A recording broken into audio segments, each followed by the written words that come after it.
jadi aku mau tutorial cara keluarin item yang sudah dibeli ya.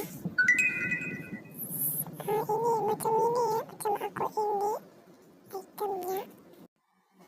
Oke, kayak gini ya guys. Kita beli dulu item yang aku mau beli. Jadi tuh aku mau beli ini apa tadi? Ini itu bag. Jadi aku mau beli itu, tapi aku mau lihat-lihat dulu yang bagus gitu kali.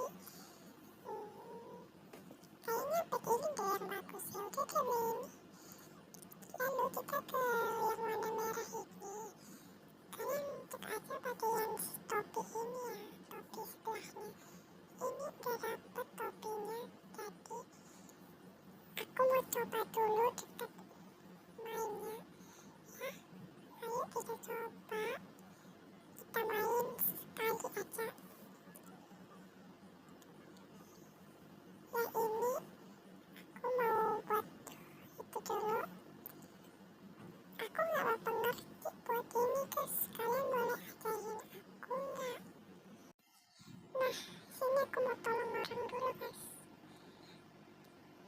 Ya mereka guys direndam gara-gara ya mana dia tuh ini. Udah deh, aku mau selamatin orang satu